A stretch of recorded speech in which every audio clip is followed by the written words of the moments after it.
tudo bem com você? Muito bom dia. Após dia movimentado em Nova York, presidente Bolsonaro retorna ao Brasil. O presidente fez um balanço positivo de seu discurso na ONU, destacando a soberania brasileira na Amazônia. Também na ONU, Donald Trump faz alerta para o Irã, caso o país não mude seu comportamento agressivo. Sabatina de Augusto Aras, indicado para o cargo de Procurador-Geral da República, será realizada hoje. Supremo julga hoje a extensão do direito concedido ao ex-chefe da Petrobras, que pode beneficiar Lula. Pelo menos 25 mortes são registradas no Paquistão depois de um terremoto atingir o país. Agora, na edição das 8h30 da manhã. Olá, bom dia. Hoje é quarta-feira, dia 25 de setembro de 2019. Legal, vamos começar fazendo aquele giro tradicional pelas manchetes dos sites dos principais jornais do país. Hoje nós vamos começar com o valor econômico que já aparece para você. Bolsonaro e Donald Trump têm rápido encontro após discursos na Assembleia da ONU. Em 3 minutos, o presidente dos Estados Unidos elogiou a fala de Bolsonaro na Assembleia Geral. Bom discurso, disse o americano. E segundo diplomatas que estiveram bem próximos aos dois, testemunharam que Bolsonaro até arriscou uma frase em inglês, carinhosa. Ele disse para Donald Trump, I love you. Na Folha de São Paulo, o Supremo julga recurso que pode afetar Lula e gerar reviravolta na Lava Jato. A Corte decidirá também sobre extensão de direito concedido a ex-chefe da Petrobras. Portal de notícias G1. Em quase 2 anos de reforma trabalhista, 15% das vagas criadas no país são para intermitentes. No entanto, a previsão do governo de criar 2 milhões de postos em 3 anos está longe de ser alcançada. E no Estadão, o governo tenta blindar previdência de insurreição de líderes do Senado. A votação na Comissão de Constituição e Justiça foi adiada em reação à operação da Polícia Federal, que teve como alvo o líder MDBista Fernando Bezerra Coelho. 8h35, revista Veja. Augusto Aras será sabatinado pelo Senado nesta quarta-feira, também conhecido popularmente como hoje. A Procuradoria-Geral da República vai ser substituída, né? A chefia, o interino atualmente comanda, depois de Raquel Dodge, e tudo leva a crer que Aras vai assumir o cargo que foi indicado por Bolsonaro, mas ele tem que passar também por uma votação no plenário da Casa, onde precisa alcançar pelo menos 41 votos favoráveis. E no portal Terra, agente penitenciário reage a roubo e mata 2 suspeitos na marginal do Tietê. O agente estava armado e atirou ao ser colocado em um carro. Um terceiro homem fugiu. El País. Democratas lançam processo de impeachment contra Donald Trump. O presidente dos Estados Unidos anunciou horas antes o seu desejo de tornar pública a polêmica conversa telefônica mantida com o presidente da Ucrânia. E para encerrar, destaque do G1. Bomba atinge ônibus com policiais na Turquia. O ataque deixou 5 feridos na província de Adana. Os responsáveis pela ação ainda não foram identificados. 8h36, um ótimo dia para você. E o presidente Jair Bolsonaro já está de volta ao Brasil, depois de se encontrar com líderes de 153 países. Ontem, Bolsonaro fez o discurso de abertura da Assembleia Geral da ONU em Nova York. E as lideranças mundiais, o presidente destacou a soberania brasileira na Amazônia. O presidente iniciou seu discurso com a afirmação de que o Brasil trabalha para reconquistar a confiança do mundo. Diminuindo o desemprego, a violência e o risco para os negócios, por meio da desburocratização, da desregulamentação e, em especial, pelo exemplo.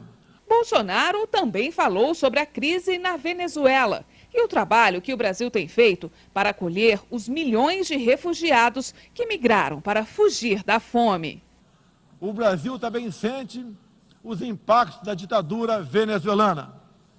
Dos mais de 4 milhões que fugiram do país, uma parte migrou para o Brasil, fugindo da fome e da violência. Temos feito a nossa parte para ajudá-los através da Operação Acolhida, realizada pelo Exército Brasileiro e elogiada mundialmente.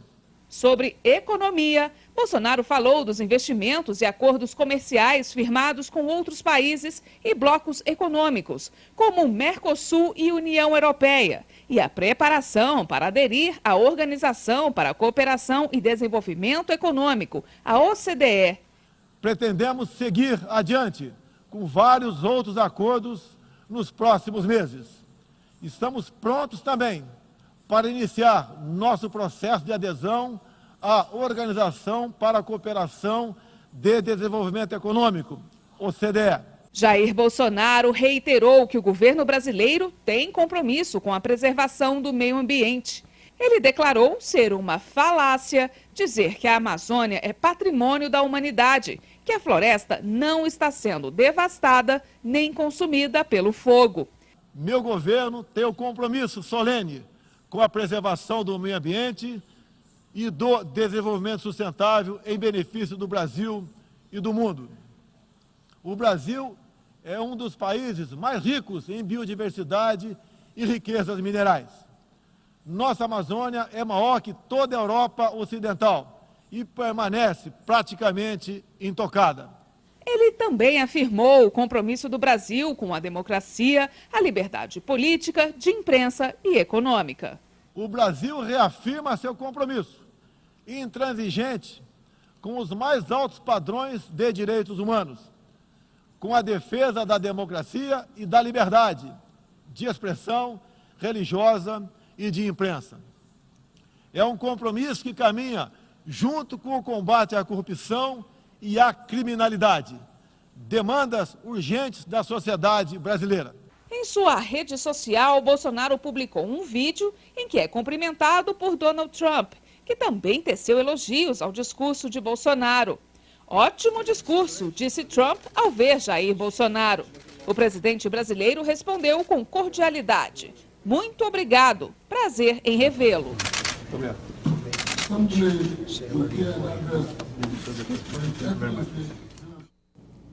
Após sua apresentação em Nova York, o presidente Bolsonaro fez um balanço sobre o discurso na Assembleia da ONU e divulgou nas redes sociais. Eu acho que a Assembleia Geral da ONU teve vindo uma época certa. O Brasil estava sendo enxovalhado por parte da mídia externa no tocante à questão ambiental e preservação da nossa Amazônia. Conseguimos aqui, com um discurso bastante objetivo e verdadeiro, mostrar que essa não é a realidade. Também colocamos muitas outras questões na pauta, o interesse do Brasil, juntamente com os Estados Unidos, em solucionar a questão da Venezuela, a nossa crítica à ditadura cubana, que continua interferindo em alguns países da América do Sul. Mostramos aqui que o Brasil está recuperando o seu grau de confiança no mundo todo, se transformando num bom ambiente para negócio, desburocratizando, desregulamentando, o que é mais importante, né? Um governo que administra pelo exemplo. Eu acho que, de forma geral, a nossa participação foi muito boa, o discurso foi bastante objetivo e bastante respeitoso para com todos. O Brasil, pela primeira vez, no meu entender, colocou o seu ponto de vista como um país que tem e merece ser respeitado. E ontem o presidente norte-americano Donald Trump também discursou na ONU. Trump falou sobre o acordo global e o socialismo. No pronunciamento, Trump também pediu que a China respeite Hong Kong e advertiu que acabou o tempo de tolerar os abusos comerciais cometidos por Pequim. Wise leaders always put the good of their own people. Líderes sábios sempre colocam o bem do próprio povo e do próprio país em primeiro lugar. O futuro não pertence aos globalistas, pertence aos patriotas. O futuro pertence às nações independentes e soberanas, que protegem os cidadãos, respeitam os vizinhos e honram as diferenças que fazem de cada país especial e único. Honor the differences that make each country special and unique. O presidente americano acrescentou que o globalismo levou líderes mundiais a ignorarem os próprios interesses nacionais. Ele também comentou a crise na Venezuela e disse que o socialismo é um dos maiores desafios enfrentados pelos países. We're watching the Venezuela situation. Estamos muito atentos à situação na Venezuela. Aguardamos o dia que a democracia vai ser restabelecida, quando a Venezuela será libertada e a liberdade vai prevalecer pelo hemisfério. Liberty will prevail throughout this hemisphere. Trump também alertou para o endurecimento das sanções contra o Irã caso o país não mude o comportamento agressivo no Oriente Médio e as posições que ele chamou de fanáticas sobre o tema nuclear. E o presidente francês Emmanuel Macron disse que a Assembleia Geral da ONU é uma oportunidade para um encontro entre Donald Trump e Hassan Rouhani. A declaração foi dada quando o iraniano era apresentado ao primeiro-ministro britânico Boris Johnson. Ao apresentar o presidente iraniano ao primeiro-ministro britânico Boris Johnson, um sorridente Macron disse que Rouhani não deve voltar tão cedo aos Estados Unidos e que Trump não vai ao Teherã. Logo depois, Johnson disse que os líderes precisam agir como se estivessem na beira de uma piscina e pular ao mesmo tempo. E Macron concordou. Mais cedo, Rouhani tinha dito que Trump deve restabelecer a confiança antes de qualquer reunião entre os dois. Desde que os Estados Unidos se retiraram do pacto nuclear com o Irã em 2018 e adotaram sanções contra a República Islâmica, as tensões entre os países só cresceram. E líderes democratas e republicanos reagiram ao anúncio da abertura de processo de impeachment contra o presidente americano Donald Trump. A maioria de republicanos no Senado faz com que uma condenação seja improvável. A presidente da Câmara dos Representantes, Nancy Pelosi, alegou que Trump violou a Constituição ao pedir a ajuda do presidente ucraniano para investigar o filho do democrata Joe Biden. O senador republicano por Utah e ex-candidato à presidência Mitt Romney considerou que Pelosi se precipitou e deveria ter esperado a divulgação do conteúdo das conversas.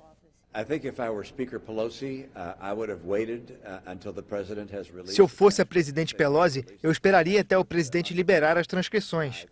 Ele disse que iria liberar sem censura. Acho que esperaria para ler e ver exatamente o que diz ali antes de pedir o impeachment. Acho que ela se precipitou, mas vamos ver as transcrições, ouvir o que o denunciante tem a dizer e essas informações nos ajudam a determinar qual é o melhor caminho a seguir.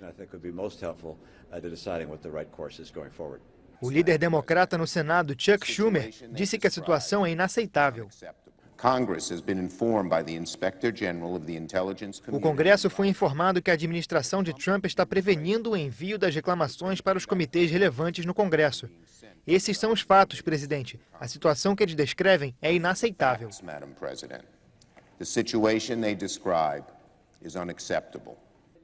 Apesar da maioria democrata na Câmara, o maior número de republicanos no Senado faz com que a condenação de Trump seja improvável. O presidente classificou os pedidos de impeachment como ridículos e absurdos. Vai ver, Supremo julga hoje a extensão do direito concedido a Aldemir Bendini, que pode beneficiar Lula. Pelo menos 25 mortes são registradas no Paquistão depois de um terremoto atingir o país. Nós voltamos em instantes. Até já!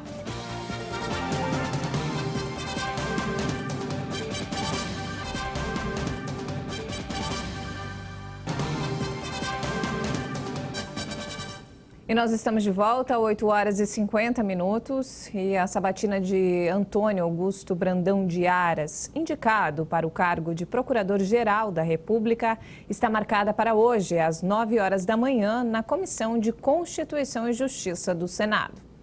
Caso a indicação do subprocurador seja aprovada, seguirá para análise em plenário. Augusto Aras percorreu os gabinetes dos senadores nos últimos dias em busca de apoio. Nesta semana, ele se dedicou exclusivamente à preparação para a sabatina. Ele priorizou temas polêmicos, como a Operação Lava Jato e a lista tríplice da Associação Nacional dos Procuradores da República, selecionada a partir de votação promovida pela entidade. Aras foi criticado por membros do Ministério Público Federal porque, entre outros motivos, não está na lista tríplice, uma tradição da corporação. A lista foi enviada ao presidente Jair Bolsonaro, mas ele não tem a obrigação de escolher um dos 3 integrantes. Os rumores são de que, se for aprovado, Aras vai rever medidas adotadas pela sua antecessora, Raquel Dodge. Antes de deixar o cargo, a ex-procuradora-geral contestou, por exemplo, decretos do governo Bolsonaro que facilitam o porte de armas e iniciativas de vigilância e censura de professores em sala de aula. A gestão do procurador-geral tem duração de 2 anos, sendo permitida a recondução.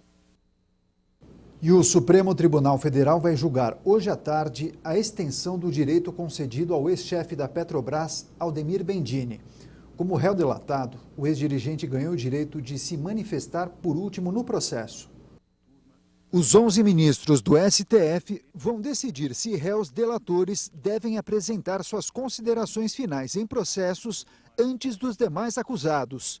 Também vão avaliar se ações que não seguiram esse rito anteriormente devem ter suas sentenças revistas.